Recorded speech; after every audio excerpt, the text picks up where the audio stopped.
Y hoy, de nuevo tenemos a él que es el más grande, Mariscal. el Mariscal. ¿Cómo anda, Mariscal? ¿Qué hace, muchachos? Ahí lo van a encontrar. Bueno, Mariscal querido, ¿de qué vamos a hablar hoy? Sí, vamos a hablar de cambios, ¿no están hablando de cambios? Estamos hablando de cambios, justamente, Bueno. sí. Y de mudanzas, de cambios.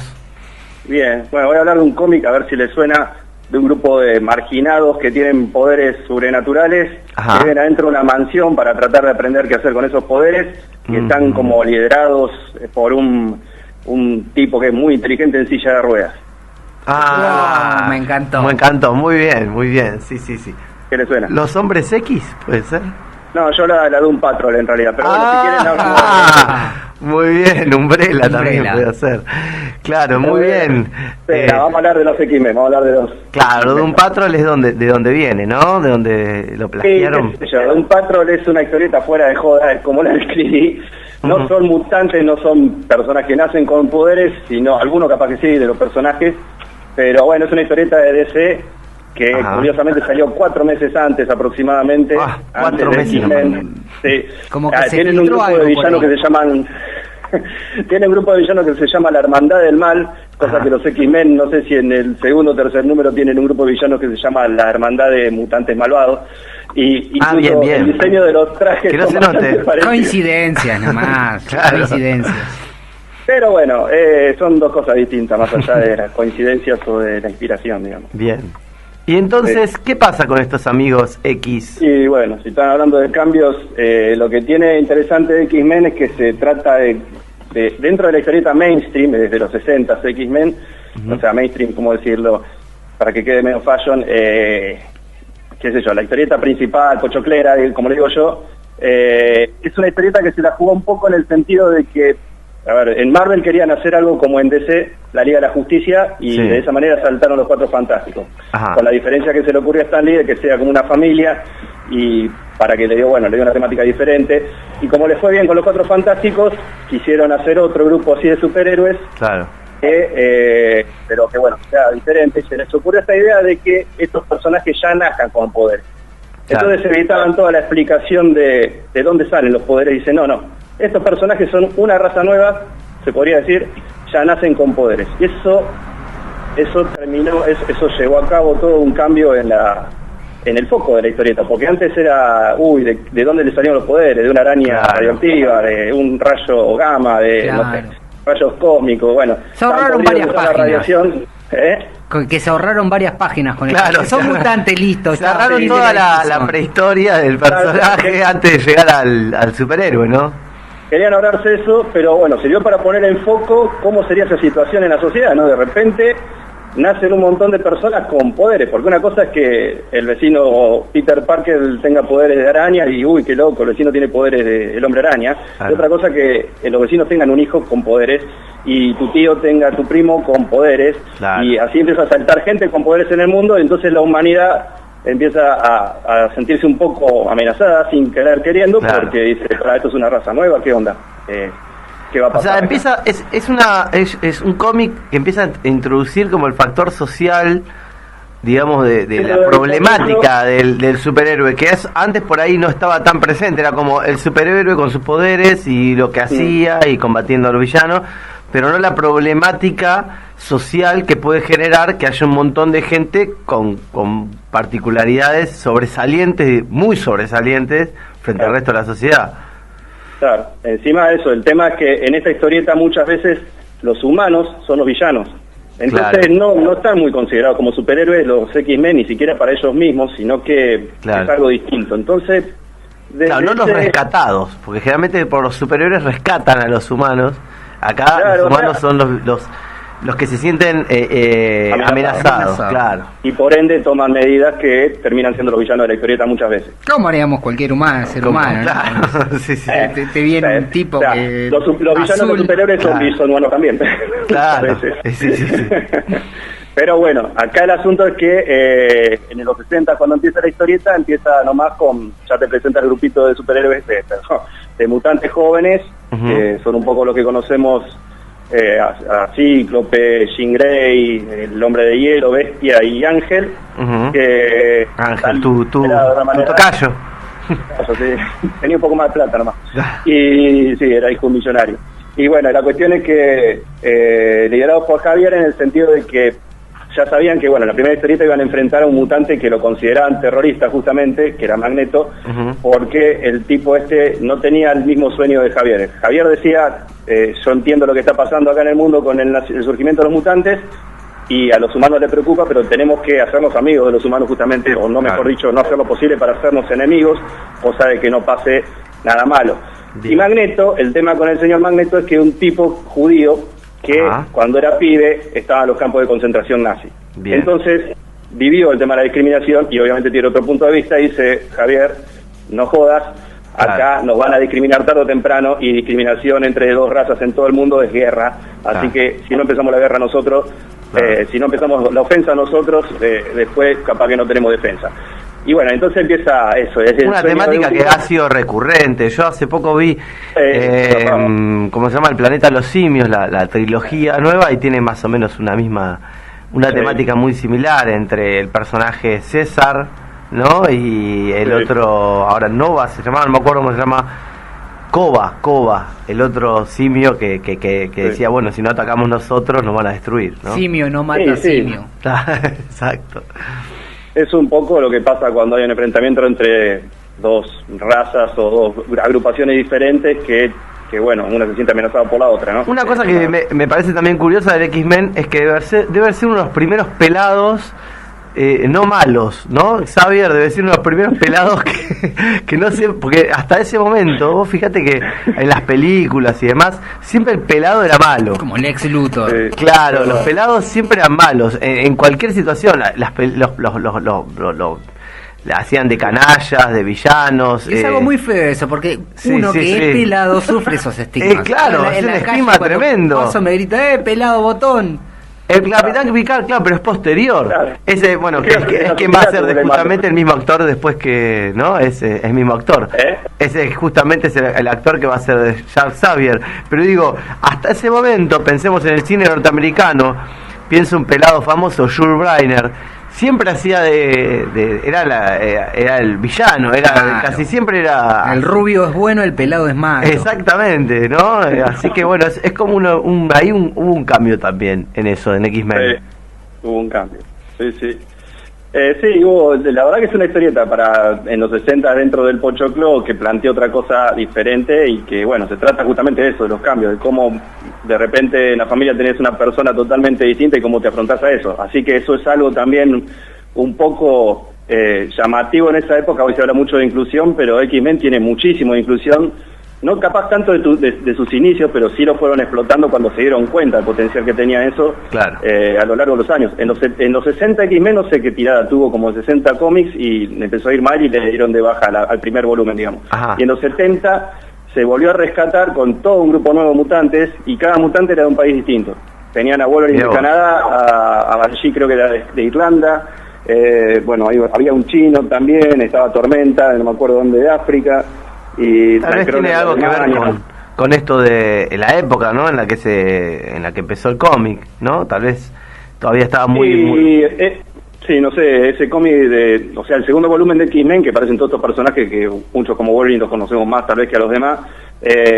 Muchos personajes femeninos también, o sea... X-Men tiene eso también. X-Men tiene siempre. En un principio era Jean Grey nomás, pero de a poco fueron introduciendo personajes femeninos. Y fuertes. Y fuertes, importantes. Claro. Jean Grey es de las más importantes en la cuestión de poderes. Después, si es más importante, es importante en las historias que se llevan a cabo, pero bueno, después depende de los gustos, si le parece importante o no. Pero sí es un peso pesado y mística entre los...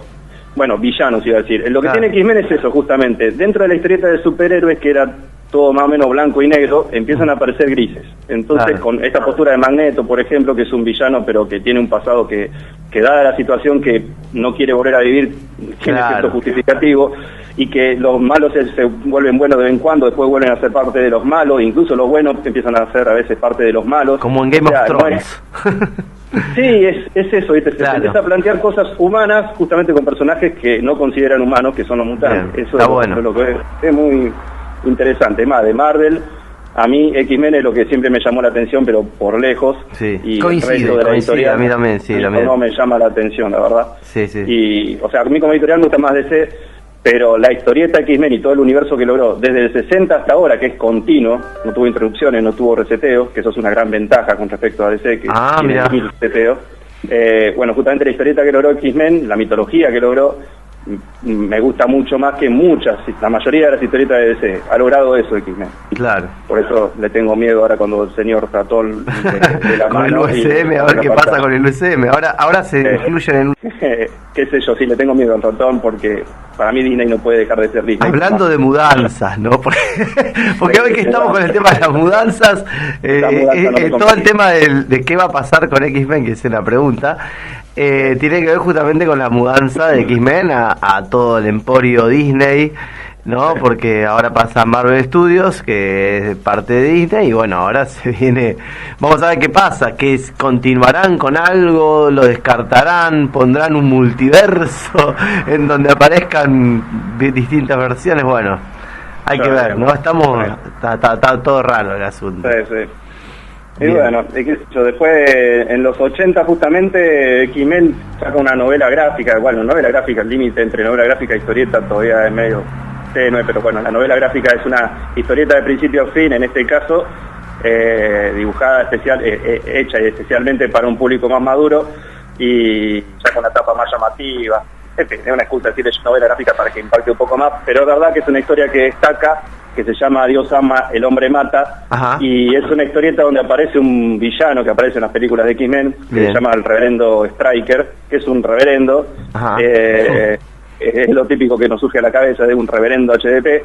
Es un tipo que usa la palabra de, bueno, qué sé yo, la religión que pregona para poner en contra de los mutantes como algo que no es querido por Dios. Entonces ahí también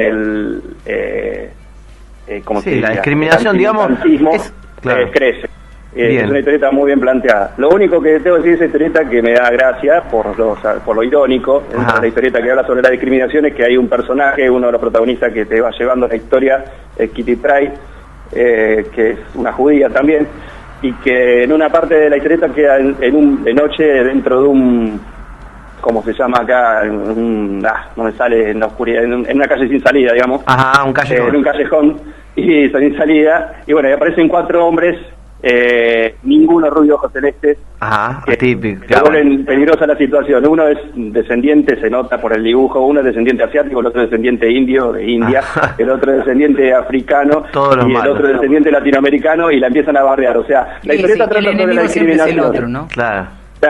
Sí, pero ahí lo loco es que ponen a eso como decir, los que están en la calle de Nueva York y te tenés que cuidar son todos menos los yanquis. Eso es el mensaje que también me llegó, que mucho no me gustó, más en esa historieta que habla sobre la discriminación. Claro, un poquito ahí se pisaron, se tiraron un tiro en el pie.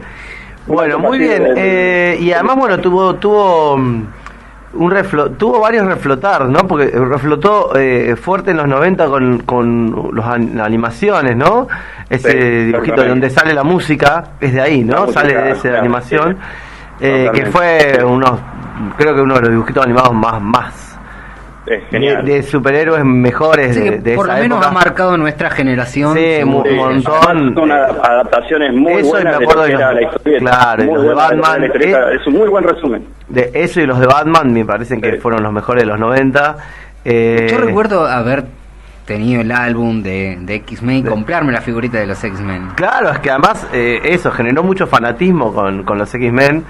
Esa serie, la verdad que fue un boom total. Y después, bueno, las películas fueron de las primeras exitosas, ¿no? Que tuvieron varias películas y demás, junto con la de Spider-Man y demás, fueron de la primer camada de películas de Marvel exitosas.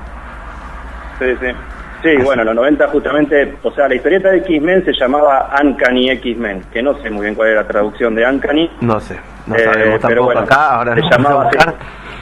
Bien, Uncanny. El tema es que en los 90 también sale el número 1 de X-Men, a secas. La revista X-Men número 1 es una de las revistas, o es la revista de historietas más vendida de la historia. O sea, misterioso, quiere decir, extraños o misteriosos, eso quiere decir. Claro. Bien. pero bueno, eso también ayudó al impulso ese en el dibujo animado ese, que yo a todos los que quieren leer algo de X-Men y no tienen ganas de ponerse al día leyendo, les digo, bueno, miren el dibujo animado que está en YouTube, porque claro, es un muy buen resumen de lo que pasó en X-Men en los 60, 70, 80 y 90 casi.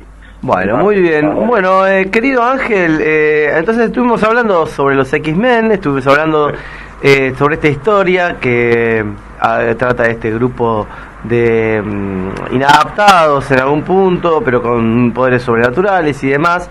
Y bueno, nos estuvo comentando nuestro querido columnista, el Mariscal Ángel. Te mandamos un gran abrazo. Él está de Bahía Blanca. Volvé a compartir las redes de La Cocina del Infierno para que lo sigan. ¿Cómo son? La Cocina del Infierno 3962. En Instagram es con un guión bajo entre cada palabra. Y el programa es La Cocina del Infierno. Pero lo pasan los sábados, ¿a qué hora? Los sábados a las 7 de la tarde tenemos el estreno, que después, bueno, queda el video en YouTube. Después queda el video en YouTube. A las 7 de la tarde tenemos el estreno, que ahí estamos en el chat. Así claro, así, ahí si quieren comentar y demás y participar. Muy bien. Miran, después escuchan Pequeña si quieren que, claro, y ahí que escuchaba hoy que Manuel era medio como no, al contrario, como así, que era, le había preguntado si... Obsesivo, me persiguen los números Capicúa.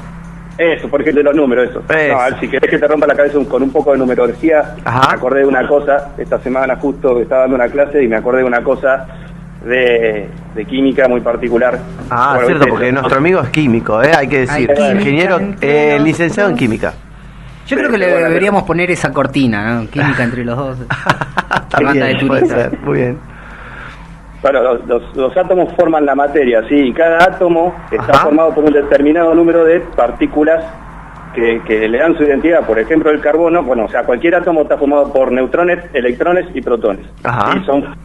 Y no es la palabra fundamentales porque puede confundirse con otra cosa, pero son esenciales para la identidad de cada átomo tener un determinado número de neutrones, protones y electrones. Bueno, el carbono, por ejemplo, que es el átomo de la vida orgánica como lo conocemos, es el átomo principal, podríamos decir, es lo que forma vida, lo que forma la vida. Es el átomo de la vida, podríamos decir. Sí. Así como el silicio de los Transformers, bueno, el carbono es de los seres humanos, de los seres vivos biológicos en la Tierra. Está formado por 6 neutrones, 6 electrones y 6 protones. ¡Apa! ¡Qué numerito! ¡Qué numerito! Medio chocante cuando me di cuenta de ese detalle. La vida, o sea, la vida está marcada por un 666. Exactamente. Muy así que bien. Bueno, me gusta, me encanta igual el número 666, me encanta. Bueno. La vida de carbón es verdad, porque la vida de otras cosas que no sean de carbón, es muy bien, ahí el comentario. Nada, eso era para cagarte un poco la cabeza si te gustaba la numerología, nada más. Me gusta, me encanta, un buen dato para que tengan presente todos aquellos que están con el rosario ahí rezando todos los días. Si antes me sentía perseguido, ahora me siento mucho más, 6 veces más perseguido. Muchas gracias, Ángel. Gracias. Bueno, muchas gracias, querido. Chao, chicos. Nos vemos el próximo sábado por este mismo canal. Bueno. 10 minutos restan para la hora 21 en toda la República Argentina. Nos metemos en una breve tanda a escuchar